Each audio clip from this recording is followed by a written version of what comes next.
there's a lot I think that we have to learn, so much about like strength and like our worth has been socialized for us to kind of take on more and more that we begin to over identify with that, I think, a lot. And so it makes us feel really proud to be so capable and to do a lot of things. But I don't think we always recognize like how we are hurting ourselves in the process of being everything to everybody else.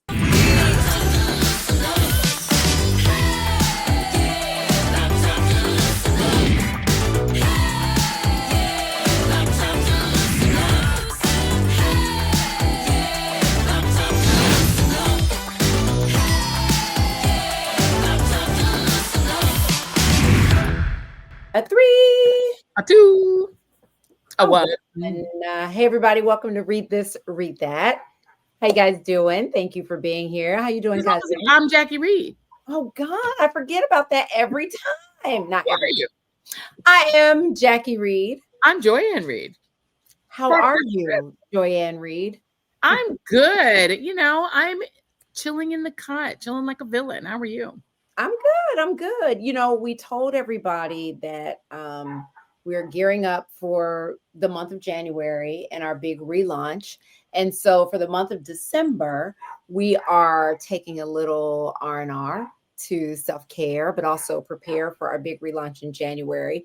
And as part of that, instead of doing full shows, we're going to replay some of our favorites and then give you a little bit of us off the top like we're doing here. So one thing that we definitely want to talk about, one topic before we get into what this episode is about and why we love it so much, is this whole quarter zip trend that is going on with young Black men all over social media. It is a sensation. And so it was started by a couple of young men or one young gentleman who basically said it was kind of like a joke, if you will. It was just something for content, where they were saying they're not going to be YNs anymore with certain hoodies and different things, that they're going to wear these quarter zip kind of fleece type tops. And it has taken over social media, but it has created this debate, Joyanne, all too well, about whether or not Black men doing this is really selling out and assimilating with whiteness, and abandoning, their Blackness in doing this. And then there's the other side that's like, hey, if these young men want to, because it's like, drinking matcha, wearing a quarter zip, it's like showing up differently. And people are saying, if this is what these young men want to do, if this is how they want to show up, this is a positive thing. Mm-hmm. So there is this big divide on the internet about it from, older Black folks who are like, it's evenly divided, in my opinion. I haven't measured it, but if I keep seeing both sides of this, all the while seeing young Black men really leaning into this quarter zip thing. Mm-hmm. I don't know about you, but I actually love it. I think it is so positive. And who said that white people own everything that is considered polished or upscale, or if these young men want to wear quarter zip shirts, want to drink matchas, want to do things that make them seem more business-like, if that's a way to do it, like, I don't see how that's a negative thing. I think that's very positive. What do you want to see them running around with their pants hanging down off their asses all the time? Like, I'm not a fan of that. I love this trend, and I hope it continues, but I hope it's not just a trend. Yeah. Something that's off. Well, despite the fact that right now I'm dressed like a YN, like I'm dressed like the opposite of the trend because I'm casual. Look, I don't have to go to work no more. You can do that, ma'am. I know, right? Like, I be in a hoodie and a hat, but I don't feel like doing my hair. I am quick to dress real casual, like an elderly college student. But despite that, I actually have an obsession with Black formality. And I think what the people who are criticizing this trend have missed. I'm always underdressed. Everywhere I go, I'm always amazed by how Black people dress. Black people are the dressiest people in the world. And the dress up trend goes all the way back to our history on the continent, where festooning and adorning yourself is part of African culture. It's part of tribal culture. If you even go back to like the 1920s, it was Black women who created the flapper trend. The flapper trend that they always show white women super skinny with the bob haircuts. Mhm, They were mhm. copying, just like TikTok creators copy Black TikTok creators. White women were copying the Black women who created the flapper trend. Black people have always been very formal, even when Black people were mainly sharecroppers and porters and things. On the weekends, On Sunday, girl, for Sunday church. church, listen, Black people. Amen. And so the idea that Yeah. dressiness is a white thing is actually ahistoric, because it's actually Black people. And remember when we just saw that incredible set of shows, was it during Fashion Week, where there was No, this the Met Gala. Met Gala, where the whole Dandy. trend was the Black dandy? Yeah. That is Black culture. The dandyism. If you actually go to where my father's from, the Congo, there is a dandyism trend that comes from the Congo, where Black Congolese men are Really? super dressy, and they've always worn these incredible suits and fits and everything. My father was one of them. He was a Black dandy for real. Like What? girl, let me tell you something. He used to drive a Spider. He used to wear them high platform shoes like a pimp. He had a silver jacket. He had all the things, because dandyism is actually a big part of Congolese male culture. The men are more almost dressy than the women. And so if you look at African societies, and if you look at African American history, formalism and high dressing is very Black. It's uber Black. The whole idea of having to dress like hip hop and all that was a hip hop trend. Yeah. That started during hip hop, but the real history of Black people is formality. So there's nothing wrong with it. It's very super Black, and I think it's fabulous. And I want the little pork pie hats to come back. I love it. Get it, bring it all back. I love it. I love it. And I love, I love that you brought that historical perspective in there. I also love that we're seeing a lot of athletes now dress up in this way, right? They have the big walk to the bus or to the whatever, and it's like they're giving you the fits, as the kids say. Like, I love that. I love it for the women. I love it for the men, because there was this time where athletes on their way to the game just looked, just really dressed down and just bummy. Yeah. And listen, they have every right to dress that way, but I love this. I love it.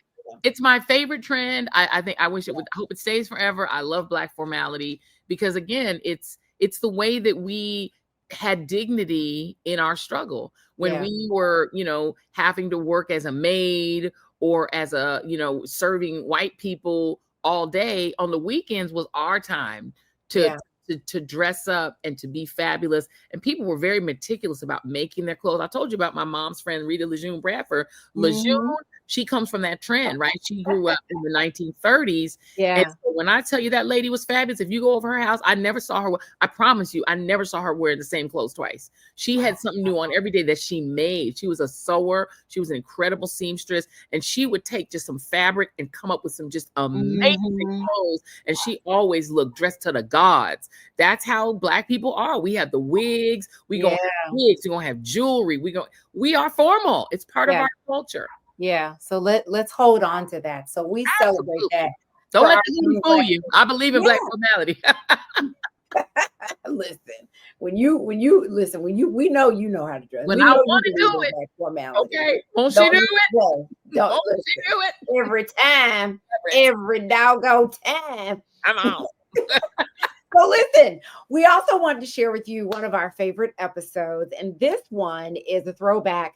The show is called Breaking Up with Superwoman, and it features a very special guest, Dr. Joy Harden Bradford. And in this one, we talk about Black women and mental health. It really was a great episode, and it helped. I mean, within this episode, you'll hear both of us talk about our journeys with our own mental health as we have a therapy session, basically, with Dr. Joy. This is a really good episode. Everybody, it is the holiday season, and we are going to do a Read This, Read That unboxing with a jewelry brand that sent us both some boxes to our home.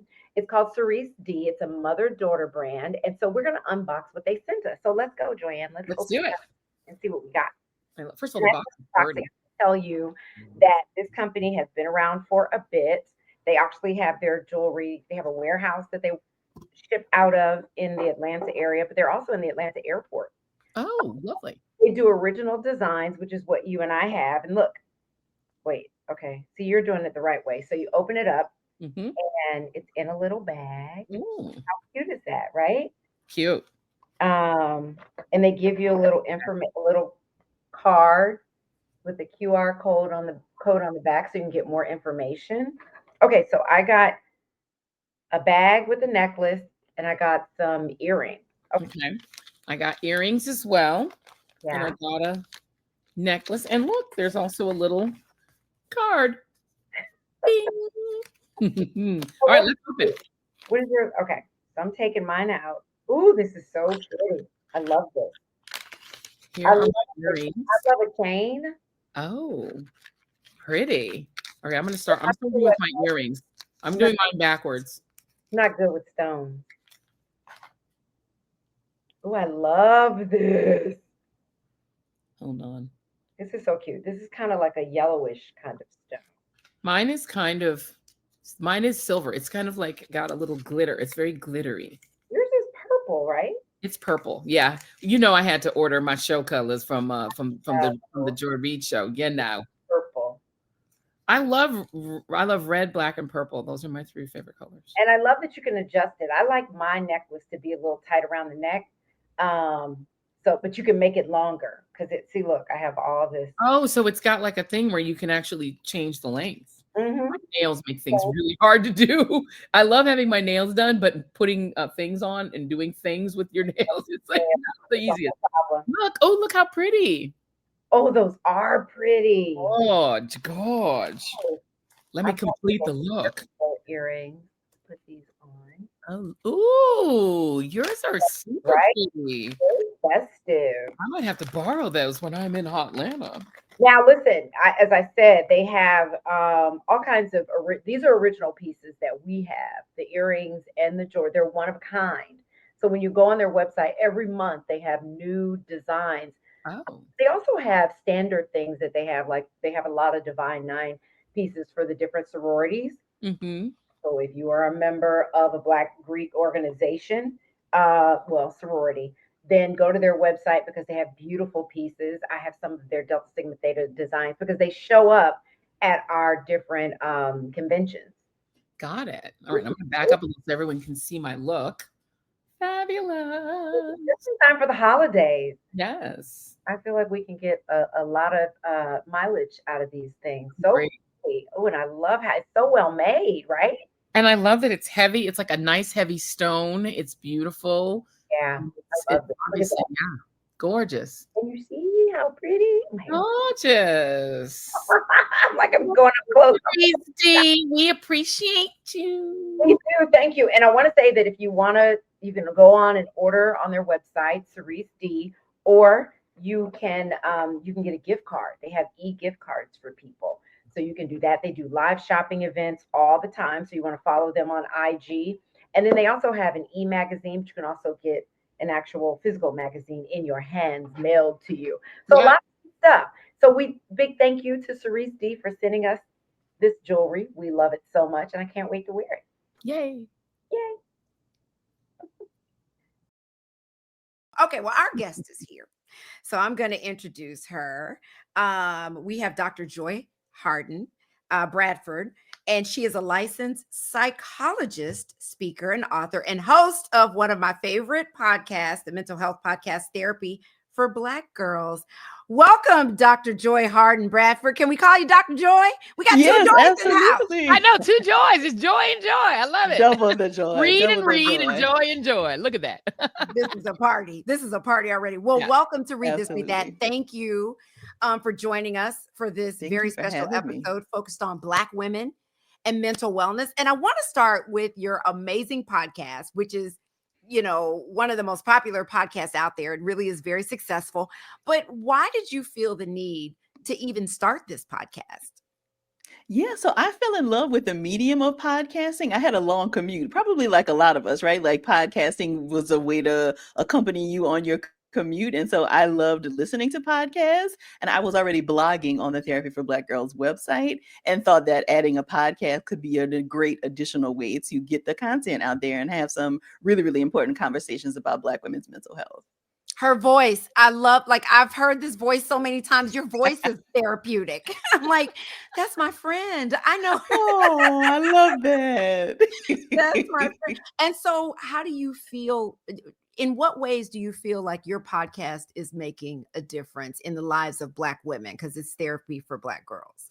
Yeah. So I love, like, my favorite compliment is to run into Black women who say that they have found their therapist through our directory, or they listen to a podcast episode that like allowed them to have some kind of conversation that maybe they had been avoiding, or they recognize something about themselves because of a conversation we had on the podcast, and then they found a therapist or explained it to their therapist, and it really unlocked some things for them. And so I think the podcast has been really helpful just in giving people language for like all of the things that we are experiencing as Black women. And like, maybe you didn't know that you could talk with a therapist about it. And so I think it has made a large impact in that way.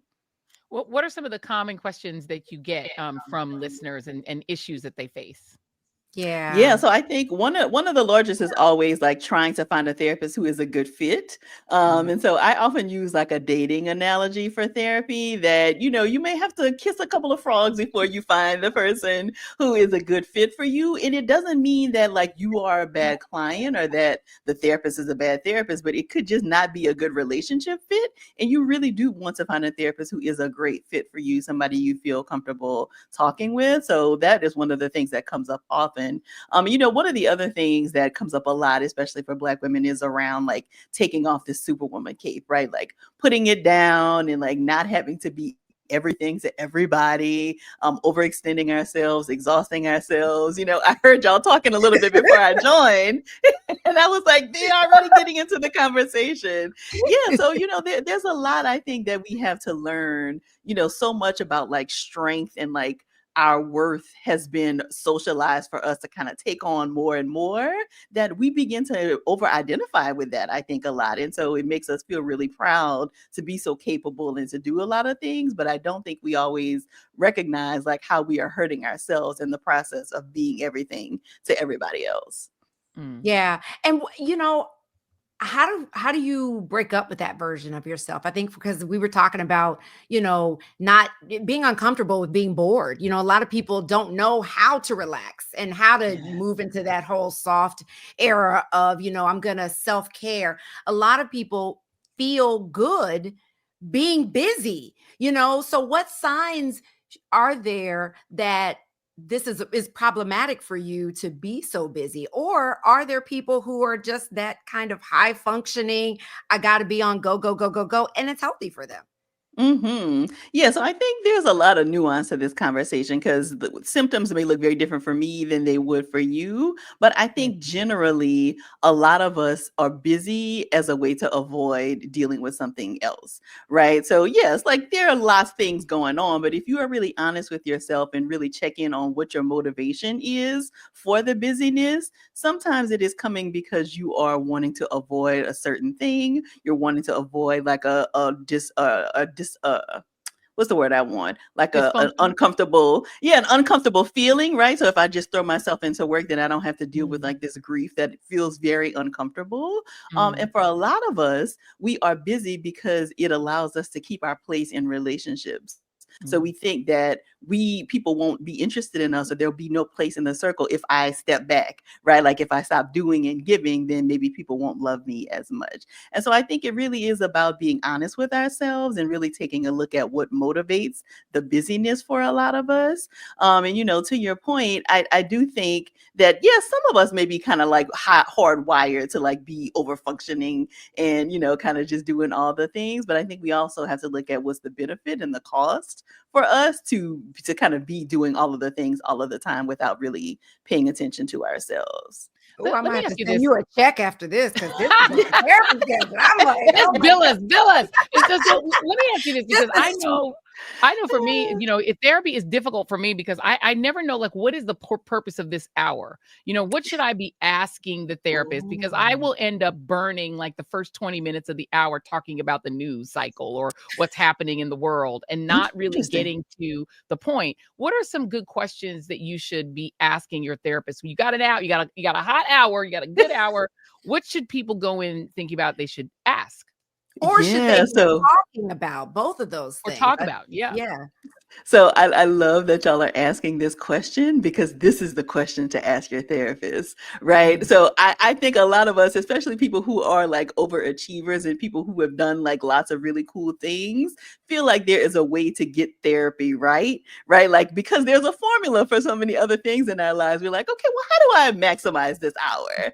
And it really isn't about maximizing so much. It is like, what is pressing for you, right? And so when I hear you say, like, okay, we know the world is on fire in lots of different ways, but how is that impacting you? So, if you're going into therapy, kind of just reporting on what you're seeing, I think the question really is, okay, well, how is that impacting you? And like, is that causing you difficulty sleeping at night because you can't turn off this like reporter energy that's going on for you? And are you deflecting, right? Like, are you using the news of the world to not actually deal with maybe something that actually is, maybe more personal? Yeah. I want to ask about depression because I have definitely experienced that. Didn't want to acknowledge what it was. And my therapist had to say to me, she was like, I think you're dealing with depression. This was during the pandemic. And I was like, no, I don't think that's it. And like she brought it up again and she was like, let's not call it depression. Maybe let's call it the little D. And I was like, you know Mm, what? I can work with that. Let's call it. I was like, yeah. But I had to get to, but like even saying it out loud right here is a big deal for me because I just did not want to admit that. But yeah. looking back, I realized what it is. But beyond that point, I've had friends of mine say to me, Black women, I think I'm depressed. You know what I mean? And I just want to kind of give Black women that might be experiencing that and listening to this a roadmap for getting out of it or identifying it because it's always been that like I don't think I'm depressed or I think I might be depressed. Like how do we know? This is such a good question, Jackie, because I think so many depictions of depression look like somebody like crying in a corner or can't Yeah. get out of bed. And we know historically Black women have not had the leverage to be able to like just check out, right? Like you don't typically just find us not showing up, right? And so I think classically depression looks like that, but depression looks a lot of different ways. And for Black women, it often will sometimes present as physiological symptoms. So stomach aches, headaches, but you also will notice that there's a loss of interest in things that maybe you used to be interested in, maybe more irritability. So you're kind of just rough around the edges and snapping at people. You don't necessarily always think about that as depression, but it definitely could be a symptom. Also, maybe sleeping more or sleeping less, eating more or eating less. Like all of these are some of the signs that you want to look at when you're thinking about maybe you are depressed. And where do you fall on the and I know that there's a difference between a therapist and a psychologist and a psychiatrist. And I think Hmm. one of the reasons people tend to sort of skew away from psychiatry, it feels like it's very drugs it's Mm, very sort of drugs centered, right? But yeah. how do you think about the question of at what point do we need to start thinking about medicating? Because I've had past therapists say, maybe you should try getting on this. It's sort of a kind of a drug treatment for depression or anxiety, and I'm very Mhm. wary of it. I don't want it. Me I don't too. want to take it because I take other, medications for other things. I'm trying not to be, the old lady with 18, the little pill thing where you just take it out of the pill. I'm trying not to get to that age and state yet. And or if you just Yeah. don't want to be medicated, at what point do you start thinking, Right. you know what, maybe I should start thinking about medication?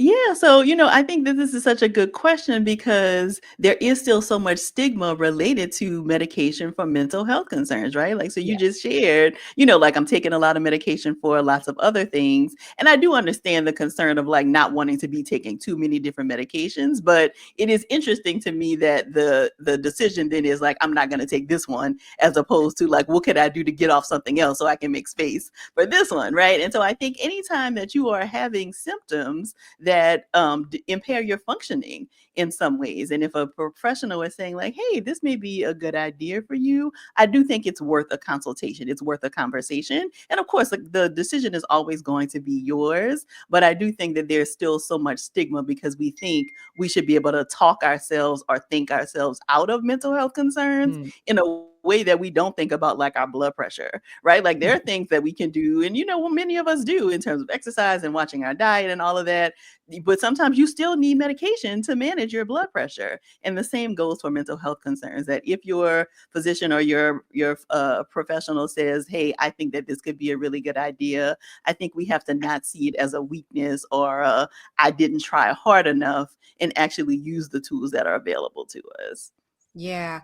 What about community, right? A lot of women, eh, like my friend, right, who said to me, I think I'm depressed. I mean, I'm not a counselor or a therapist or a licensed person to give her advice. Like, how far do we, as friends, family, if we see something, do we try to help that person? And in what way, if we know they're dealing with some kind of mental health situation, that's a I don't want to put it lightly, but I'm not talking about schizophrenia or anything like that or bipolar, but I'm talking about anxiety, depression, something that, you see them struggling in life. Like, how involved should we get?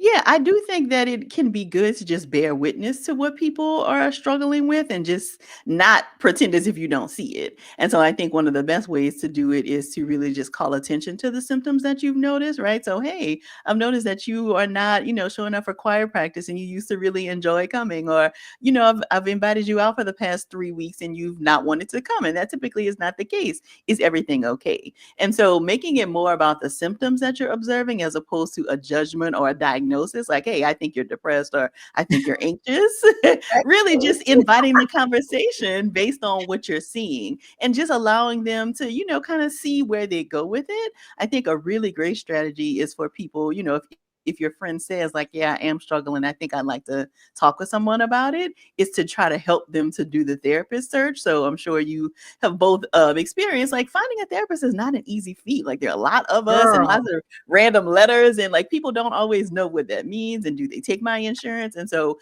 that can be a really great strategy to offer, is to help them find a therapist. Something else I typically tell people is that a lot of us will say something, and it's well intentioned, right? Call me if you need anything, or like, let me know how I can be helpful. But the truth is that people who are often anxious and depressed don't always know what they need or what would be Mm. helpful. And so if you can kind of take some initiative and be intuitive about like, well, what might be helpful? So maybe I can drop off some food, or maybe I go over and do a load of laundry, or I take the baby for a weekend. So really offering like things that are practical, without having them to say like, oh, here are the 3 things that I feel like I need right now.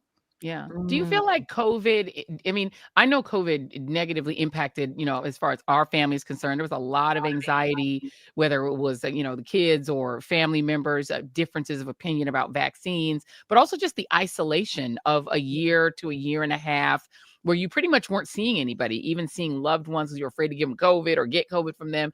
And that kind of isolation, it feels like it destabilized all communities. And I think for Black women, because we're still in the superwoman mode, and also we're more likely to have been essential employees, government employees, like all of the places where we were doubly impacted because in a lot of cases we had to take more risks in terms of being able to make a living or lost our livings. Yeah. How do you feel like COVID has broadly impacted the people that you talk with, your clients, et cetera? And do you think this current stress and crisis has been worse in many ways? Or do you think that, that COVID era was so bad that even this mess ain't worse? That is such a great question, Joanne, because I really feel like mental health was already pretty shaky, I think, for a Yeah. lot of people even before the pandemic. The Mhm. pandemic really just knocked everything kind of over the edge for a lot of different reasons. So the ones that you have identified, but also because so much of it was a grief experience, right? Many Mm. of us lost loved ones and people we cared about because of COVID, but we also lost a lot of other things. So lost opportunities, lost milestones, lost gatherings, lost, things that we have been looking for in terms of like promotions. And I don't think that there has ever been a slowing down to really recognize all the things that have been lost because of COVID. And it's just like the world opened back up, so to speak, and we just kind of went back on with business as usual, but things are not as usual. Like life is never going to be the same the way it was before 2020. And I think we have not recognized there's been no kind of national observance of, hey, this was a big shared collective trauma we all experienced. Like, let's take a moment to really recognize what happened here. We just kind of rushed back into our lives. And I think what we're seeing now, because of so many other stressors, is that people's mental health continues to be just really, I feel like, thin. And people are just trying to manage things. And, this is why you see like some of the angry outbursts or, maybe more tearfulness, and people can't necessarily connect it to a thing. And I think it is really just a delayed grief reaction, just people not able to actually reconcile what happened to all of us the past several years. Mm-hmm. Yeah. And it wasn't just that period of just experiencing COVID, but during that time, it was the death of George Floyd and everything that was happening as a result of that, all the marches, all the outrage, for Black people. That was a dangerous cocktail of, things happening, colliding. Yeah, that was a crazy time. But earlier in the show, Joanne and I were talking about, being on our phones all the time, watching TV. Like, how do you feel that devices, that we have factor into where we are mentally, our mental health? Because I feel like it's unhealthy, but I mean, I'm so attached to my devices. It's so hard. It really, really is so hard. And again, I think that this is the double-edged sword, because our devices and technology have really opened up the world to us in lots of ways, right? Like, we're able to connect with people, we're able to use different resources that help us to manage our mental health. And so it has brought us a lot of things, but to your point, it has also introduced all these things that negatively impact our mental health, right? So the doom scrolling that many of us catch ourselves doing, right? And it really, it's important to know, like, especially with the social media apps, there are people on staff that their sole goal is to make sure that you spend as much time on the devices as possible. And so there are no time cues. Like, it just keeps showing you more and more of what it looks like you've been interested in. And then you look up and like it's 4:00 in the morning and you got to be up at 7. And so I think it does cause us to like lose track of time. We know our sleep is impacted because we are, being on our phones, doing so much more. But I also think, to our earlier conversation around connection, it also makes us feel, I think, close in ways that are very artificial. And so I can kind of keep up with what Joyanne is doing and not realize, like, hey, I haven't actually seen you in 6 months, right? But it feels like I know because I'm keeping up with you maybe on Instagram, right? And so I think it also like tricks us into thinking that we are closer to people, or that we are more connected than we actually are, and we're not actually tapping in real life in the ways that I think we would if we didn't have so much technology. Yeah, and it also is such a false representation of who people are. I don't do as much of it because of the AI, theft of content, but I used to do a lot of selfies and a lot of personal pictures. And like you said, it can make you look like you're living the greatest life ever. But we saw, like with Twitch's, what happened with Twitch, that used to be on the Ellen DeGeneres show, that it's a completely false representation of who you're seeing. Like, you're seeing this happy person, but you're only seeing what they want you to see in that moment, that are touched up pictures that, make someone seem happy, that can override what they're really feeling, which is depression or anxiety, etc. I guess my question would be too, how much do you think we need to acknowledge how much racism, just plain old racism, and what we're seeing now, the erasure and just post George Floyd backlash, and just our experience of racism throughout our lives, that does impact our mental health, but we don't generally talk about that in therapy, I would think. Yeah, absolutely. I think a lot of people actually do talk about it in I therapy. do. Yeah. Yeah, Okay. yeah. And that I think is also the hallmark of a good therapist. I mean, because as therapists, a part of our training is or should be to be aware of like all of the outside influences that could also impact clients' mental health. And so if your therapist was not having a conversation with you in 2020 about how is all of this impacting you, then that may be an indication that this may not be a good therapist fit Oh, I for have to you. tell Because you, even I know some folks who was a man name who deliberately have a white therapist because they can make them listen to the racism that is happening. But then I one time tried that goal, and I had a white therapist for a while that I tried to Mm. talk to about some racism issues that literally told me, how can we find the bright side in these situations? And I was like, yeah, okay, we're not gonna make Oh, another appointment because there's no bright side to no. racism. And they were No. like, how can we find the bright side? I was like, ew, the bright side. Yeah, But let's that's talk why about I Mhm. that. feel like you tell me, Dr. Joy, I just feel like Black women should have Black women as therapists because Mhm. I just feel like I know you're going to say no because it just depends on what the perfect fit is. Like I know some people who have Black women who have white male therapists and they're very happy with who they I have. know too. I do too. I Yeah, know but people I have just, have for white me, women and they're very happy. I'm looking for a Black woman because I feel like they're going to understand me as a woman and they're going to understand me as a Black person, right? That's two things that I don't have to worry about when I'm relaying what I'm relaying that's going on in my life, right? Because I could be Mhm. sad or upset about my hair. That white lady ain't gonna understand that. So what do you think? What do you say to Black women that are on the hunt for a new therapist or a first-time therapist? Do they start with Black women? Mhm.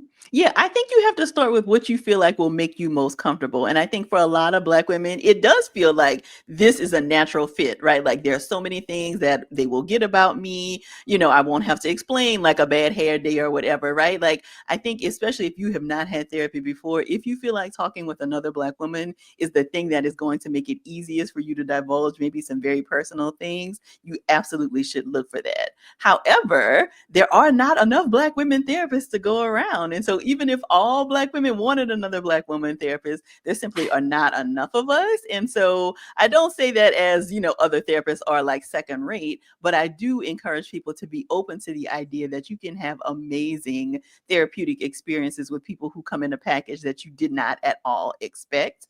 And it really is about, do they take your concerns seriously? A conversation around the bright side of racism, absolutely not. Like that is somebody who should not be working with clients at all, but definitely not clients of color. And a lot of therapists who are not Black women have done the work that they need to do to make sure that they can give Black women great therapeutic experiences, right? Like they will be the first one to say like, hey, how is all of this impacting you? I would imagine this is hard, right? I think that is a sign of a great therapist who will put something like racism on the table, because then it makes it so that this is speakable in here, right? Like, that I'm not hiding from these kinds of conversations. And therapy isn't necessarily, a back and forth in terms of ideals and like, oh, this is what I think, this is what you think. But I think when you are sharing some pretty personal information, you want to understand like some of the values that this person has, right? And so for them to be able to say that, I think indicates that this person is a safe person for me to talk about my life with. So I do encourage people to just be open to the idea that your match and a therapist could come in a package that you did not expect. So is it that we should, when you're shopping for a therapist, I want to circle back to that and just get some advice. Is it Mhm. that you should do a consultation? And what are you looking for in, like how do you know it's a good fit? I know you talked about it's like looking for a car or shopping for a home. It's got to be the right fit. But if you're dealing with something, you want to find someone quickly. And a lot of times you just land where you land because it's like, I need help today. But what should Yeah. we be looking for in our potential therapist? So a lot of therapists will offer a free 10 to 15-minute consultation where you can ask some questions. And I'd encourage you to ask some things like, how many other clients with my presenting concern have you worked with? Do you have a specialization in the thing that I'm coming to you for? Because I think so many therapists are like active on social media, or we have, great websites. We do a lot of talking about the ways that we work with clients. So sometimes you will like really enjoy somebody's personality, but but they probably won't be a great match for you as a therapist if they don't have training in the thing you need help with, right? And so Mm. that's really important to know that they have the training and have worked with enough other clients who, specialize in anxiety or eating concerns or whatever, so that they can actually help you. I also think it's really important to know that it's okay to break up with a therapist, right? So if you go to a therapist, you have a couple of sessions and you realize, this just doesn't quite feel like a fit. And you do want to give yourself some time to warm up, because it is awkward to like talk to this stranger about personal stuff. You don't know anything about them. So, I think within the first 4 to 6 sessions, you should know whether this feels like somebody who is going to be a good fit for you. But if you realize that this is not a fit, it's okay to just tell them, like, hey, I'm looking for something different, and to even ask for a referral, because therapists are typically in networks and in conversations with lots of other colleagues. And so we may be able to give you a name of somebody who may be a better fit for you than we are. We understand we're not going to be a perfect fit for everybody, and we want you to get help even if that's not with us. Ooh, wow, that feels interesting. I want to Right. break up with you. And can you recommend somebody else? Recommend me a new boo. What if you have somebody in your life that you know and you think they really do need therapy, but they're not open to that conversation? What's a good way to have that conversation with somebody that you think, you know what, I think this person could use therapy, but they're not necessarily open to it? This is the $1,000,000 question, right? Because there's this meme around like, I'm in therapy to deal with people who don't want to go to their own therapy, right? I think many of us find ourselves in that place. And I think the Yes. best example, the best way to do that, honestly, is to just be an example of how therapy is helpful to you, right? So when you make changes in your life, when you can talk about the ways that you think about things differently, or the changes that you've made as a result of seeing a therapist, I think that that's the best way to encourage other people, because unfortunately we just cannot make people go, right? So I think you can just kind of testify about, how much you love your therapist and all the great work that you're doing, and maybe even offer to help them find a person. But if they don't want to, ultimately they just won't. Yeah. I want to talk to you about your Holding Space Foundation, which your nonprofit that you launched during the pandemic. Tell us why you started that and how what people can find there.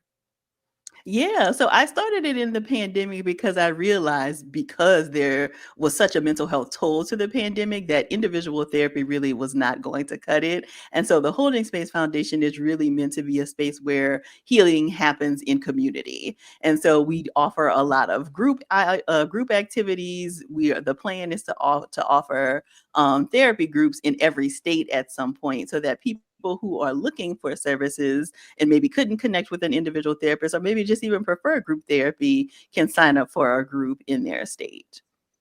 Mm. And what do you say? And I love that. I love that because that can be advantageous for people who might not be able to afford therapy, because a lot of times the therapist that you may want, you cannot afford because it's not always affordable. Like I know I met a therapist that I was thinking about, had a consultation, and they were almost $400 an hour. I was like, well, I can't be doing that on a regular basis. And I was like, this is where we part. Hmm. Well, what do you say to people? Because listen, it's you all have the right to charge whatever you want to charge, but how do you find something? Because a lot of people are deterred from seeking therapy because they think that they can't afford it. You know what I Yeah. mean? Or they think their insurance won't cover it, especially if they have to, they got to come out of pocket. What would you say Mhm. for somebody that's trying to find good therapy on a budget?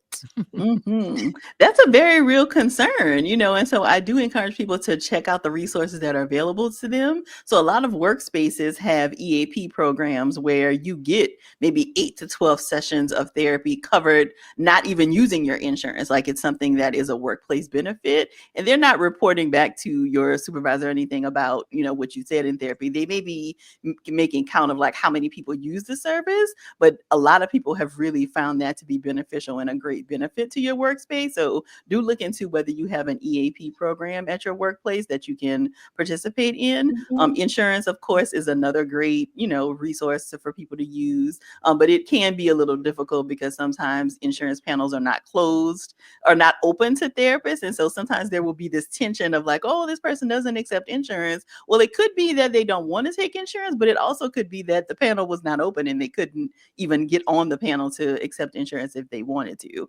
So there are lots of different reasons why insurance or therapists may not accept insurance, but definitely look into whether you can use insurance benefits. There's another great organization called the Loveland Foundation that offers vouchers for women of color to see therapists. And so they will give you, I think, 4 vouchers so that you can pay to see a therapist 4 different times. And you just use, Therapy for Black Girls is one of the participating directories, but there are several others where you can find a therapist in our directory. And if they accept the vouchers, you could work with that therapist. So that's a great place to look. There's another organization called the Open Path Collective where therapists will opt in to offer sliding scales. So I think maybe the highest is between like $35 and $50, I think, where you can see a therapist and they have agreed to offer so many slots on their caseload for those prices. So that could be a great way. Something else I encourage people to do is to look at university training clinics. So as a part of our training to be therapists, we typically offer therapy to community members under the supervision of somebody who already has a license. And usually that is either free or very low cost. And so that could be another way to work with a therapist or a therapist in training and get some of the support that you need. Wow. Okay. Well, Dr. Joy, it has been a pleasure. This has been great information for the two of us. It's a bit, like I said, we will bill us, girl, just bill us. But also for the audience. But on a sliding scale.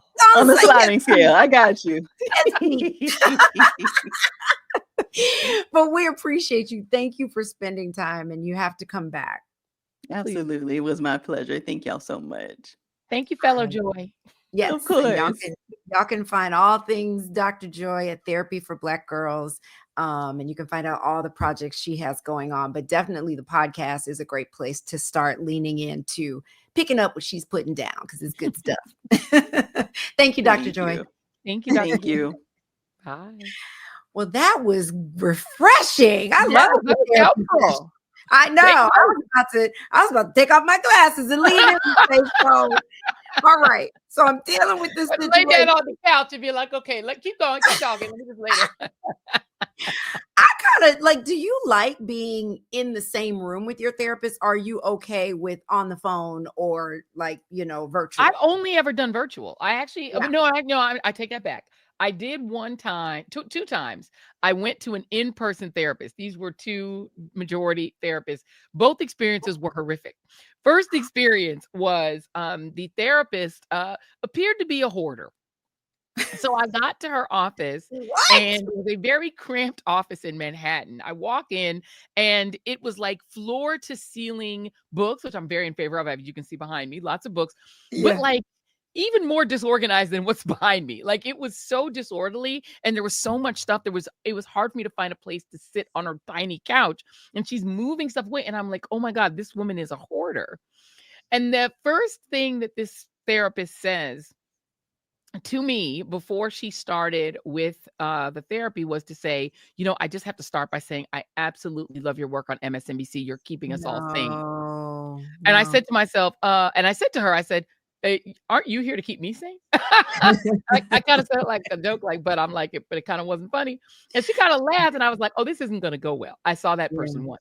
The second person that I went to after I quit on that one, I was like, yeah, we're not coming back to that quarter, lady. Yeah. And the second one, and I did all this through, and it's funny that Dr. Joy was talking about the, your job referral, because I was doing it through the workplace directory from our insurance, because our insurance covered it. So you have this directory you go through, and one of the things it didn't give you was racial data. It just gave you a name and an address and their background, and you didn't know anything else about this therapist. They definitely didn't break it down any further than that. So I'm just trying random people. The second person I went to was also a member of the majority, and you're a very nice lady. But when I got, right, she was very interesting. She was about 4 feet tall. She was really tiny and very nervy. Like super like skidding around in a nervous way. Yeah. And, and it was just very unnerving the way this person was flitting around. It was just so weird and unnerving. I was like, this is so unnerving that you're actually making me anxious. Like she was actually making me anxious. I was like, yeah, that didn't work out. The third option I tried, and this was probably a year, maybe a more later, when it was now in the pandemic era, so it was all virtual, was the woman, also a majority person, who told me to find the bright side in I don't know what I was talking about, but it was something to do that was racial. And they said, look, how do we unpack and try to find the bright side of this? And I was like, okay, well, there's no bright side. So that didn't work out. And then I finally ended up with somebody Black. But it's like, I don't think it was necessarily the racial disconnect. I think it was just a personal, as Dr. Joy said, these weren't the right. It just wasn't right. And one of the things that's been really important to me is like, you have to find somebody who's used to dealing with people in a public job, right? Yeah. Because the thing you don't want is the person to be kind of a fan, because then they really can't help you.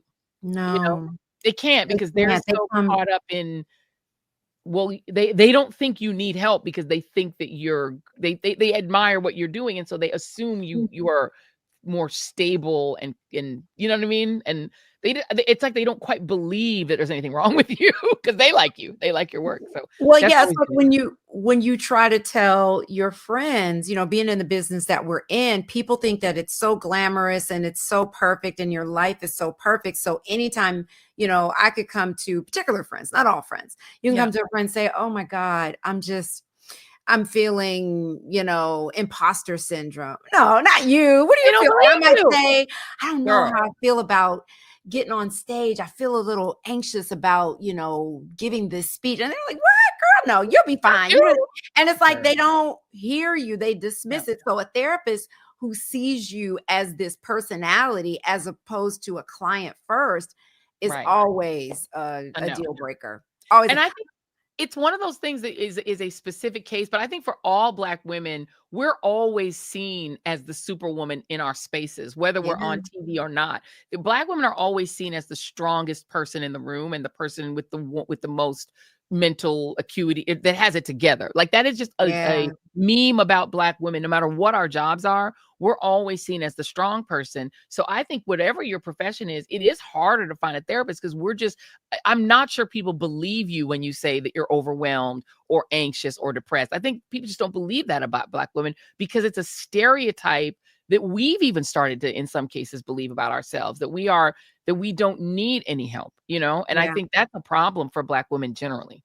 I agree. And I wish I had asked Dr. Joy about this, because one of my pet peeves, tell someone a problem that I'm having or something, and it's like, "I'm feeling anxious." Don't say that. Don't speak it into existence. Don't speak it words into existence. have power. And whatever you say is gonna. I'm like, what? The don't speak it do into, that. where did that come from? The don't speak it into existence is the worst, because you're literally telling them something that's happening. And girl, I can't tell you how many times this has been said. Don't speak that into existence. But I'm like, but I'm worried about it. Like, but don't speak it into existence. But I gotta speak it now. It exists now. It drives me nuts when because what words have power, and what you say. If you say you're gonna, you're afraid you're gonna be single for the rest of your life, you can't speak that, because that's gonna be. And I'm like, okay, then if that works, I want $50 million. right. I'm gonna speak it into Let's existence. speak Give that me into 50 million. existence. If it works negatively, let's make it work positive. And you're always so, it doesn't work like that. I'm like, miss me with that bullshit. I can't stand it. We have to eradicate. Remember at one point we tried to banish the N word? We need to banish the don't speak it into existence word, because the reality is, when you're, and 100%, this happened to me so many times too, that when you're telling somebody a thing you're afraid of, you're not speaking it into existence. You're sharing your anxiety with somebody who should be able to reflect back to you some sort of help or assistance, not tell you, don't speak that into existence. Like dismissing it. I can't stand it. And I hate when you're telling them something and they're like overly positive. They don't want to, they feel like they don't want to feed into the negativity. And I agree with that. I don't want you to, get down here with me, but I do feel like people need to learn how to acknowledge something that's going on and not dismiss it with, girl, you just need to pray. It's going to be all right. God pray got about you, it. girl. God got you. God, You yeah, yes, God's hand is sometimes, on you. girl, you're going to be fine. And it's like, I'm telling you, I'm not fine. I'm like right here saying I'm not okay. And people like, girl, you're going to be okay. You got this, girl. You Jackie Reed. I'm like, okay. Listen, girl, let me tell and this is what I'm saying is that finding a therapist who doesn't do that is harder if you're Jackie Reed, if you're Joanne Yeah. Reed, because they're literally like, I see you on TV dealing with Trump. Like Yeah. I actually see you doing the thing where you're battling the demons in public. So you Yeah. fine. You just need to believe in who you are. And it's like, no, that is not. And this is this isn't even just Black women. I'm telling you, you name it. I have so many friends that are in this business, even non-Black women, and especially women though, that are super anxious and have anxiety and all of this. Yeah. And all of this stuff does deteriorate your mental health over time. But people just don't believe it. They just think that you are a superhuman because you're doing it publicly. But the same anxiety that y'all are having in your lives over these things that are happening, we're having it too. We just are having it in public. Yeah. I mean, I'm glad that I finally got to a point where I just am very happy with who I am in this moment. And I just show up unapologetically. It's That like, is real. Jackie Reed just she gonna Jackie Reed, and you ain't telling her not a damn thing. She said, no, this is what I'm doing. And I respect that about you. See, if I can get to that, I'm trying to get to that point of literally showing up. Even if it's an anxious me, you know what I mean? Because I try to, I was so mad. My biggest regret in my recent life is that when we were on that, what is it, Win with Black Women, that, and Latasha Brown broke me, made me cry. I wasn't, but I'm like, why did I give the right wing that headline? Though she's crying over the loss of her show. Bitch, no, I wasn't. I was crying because my sister, my sister, dear sister friend, gave a whole word and a sermon. That's what made me cry, not corporate America. Like, give me a break. But that headline then becomes a thing that the right gets to have. And I'm like, I shouldn't have given them that. That's why I don't cry in public. I don't do it. No, but it's not even about that. It's about, that's the moment that you were having. And that's how you expressed yourself in that moment, because it was a beautiful moment. And that's what the headline didn't include, right? It was a beautiful, they were tears of joy and gratitude for the outpouring of love that you were receiving. From my sisters. They had nothing to do with the corporate media. They're just like, oh, she's crying over loss of her show. No, I'm literally was brought to tears by my sister and the sisterhood I was experiencing in that moment, because it was very overwhelming to have all of those people all on this thing for me. Like, you know what I mean? That's something, if that don't move you, if that does not impact you emotionally, then you have no heart. So, but like, the one thing I regret about the end of the readout is giving, the Daily Mail that headline, or the New York Post, the whole Rupert Murdoch, because that's the thing that they wanted so badly. And I really am very careful about not giving them that, because I can tell you right now, I may have depression, anxiety, whatever it is, but that ain't caused by no Donald damn Trump. Okay. No. But the thing is that he has no power over me. You gotta, like, I'm determined to get you to the point where, girl, I'm so there, like, I don't give a fuck. You know what I mean? I really don't. I don't care what people think. I mean, there are some parts of me that do. Yeah. And but you care what some people think. But less and less. Yeah. I'm in a point where I just wanna, show up how I feel like showing up in the moment. Yes. Right?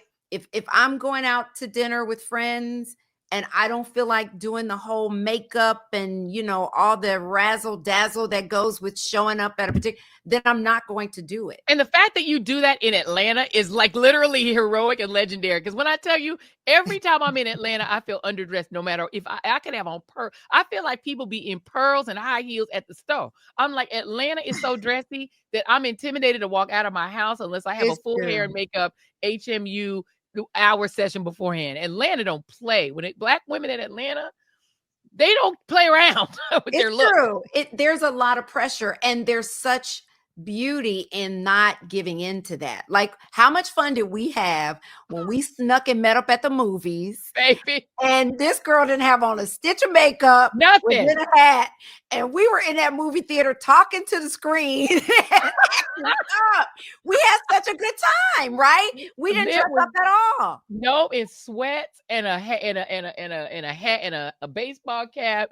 Literally living our best lives as Black women in Hotlanta, going to see the movies with the people. Yep. And then rolled into the Four Seasons like it was nothing. And then rolled into Four Seasons, baby. This is how you live. And we got to do that more as Black women. Like, we owe it to ourselves. We cannot save the world. Again, I keep telling people, Black women cannot by ourselves save this democracy. That's why we letting the white folks march. You all march and say it's your democracy. You wanted, you the majority, you save it. We're going to try to save ourselves and try to save our mental health, our communities, our families, our businesses, our schools, our artwork, our antiquities. We have to save our shit before we can save y'all. We just can't do that. We are not here. We are not, our cape is off for America. We're going to save ourselves. But start showing up more authentically is what I would say. I read an article recently where it's like they interviewed a few Black women who are, in debt for trying to lean into self-care when it comes to nails, hair, clothing, the latest bags, trying to show up a certain way. And I'm telling you, Black women, like, to me, there's nothing wrong with showing up, to that birthday party, to that, wedding or an event, dressed to the nines, showing up how you want to show up. But just in your day-to-day, I think that we have to break up with feeling like we have to show up like we're going to be on camera for one of the Real Housewives show, where you got like drag makeup on and you can't go unless your nails are done, or you got to have the latest.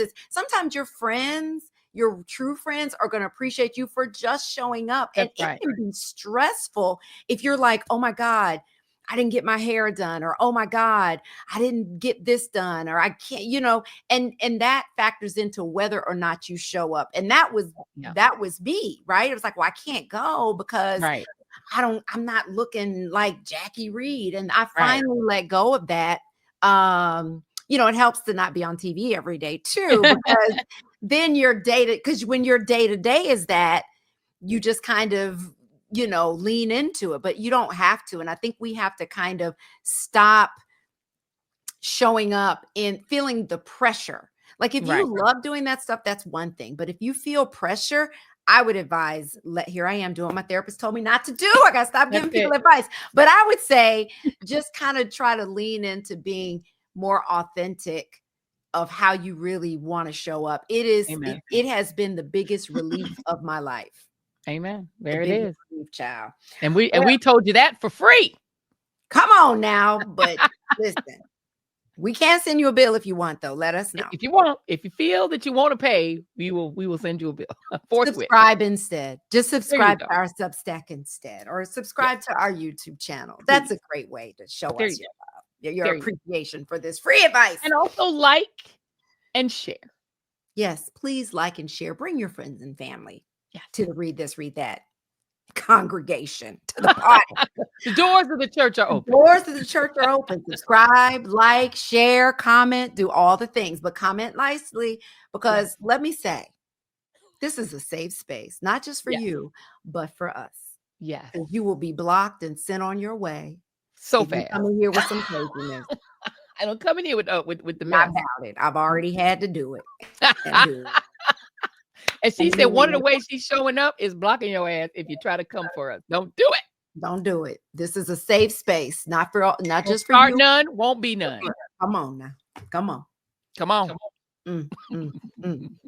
Say that. All right. Well, we hope you enjoyed that episode. We thank you so much for watching. And as always, we want to remind you guys to please support what we're doing here at Read This, Read That by subscribing and liking and commenting, because we love your comments. We love, for you all to give us any feedback, particularly when it comes to this particular episode of mental wellness. What's your mental wellness journey? What did you get out of this episode? And what other specialty? This is one of those special episodes that we did. What other special issues do you want us to focus in on for one particular episode? Let us know that as well in the comments. Absolutely. And don't forget to share. We want to grow our cousin nation. So share this episode. Make sure that you tell a friend. I was going to say tell a foe, but we don't want the foes in here. Just tell a friend or a secondary friend or a work friend, people that you trust and you think would belong in this community. Let them know that they can come over to Read This, Read That, and be part of the Cousin Nation. So true. All right, everybody. Bye. Thank you for watching. Bye. Ciao.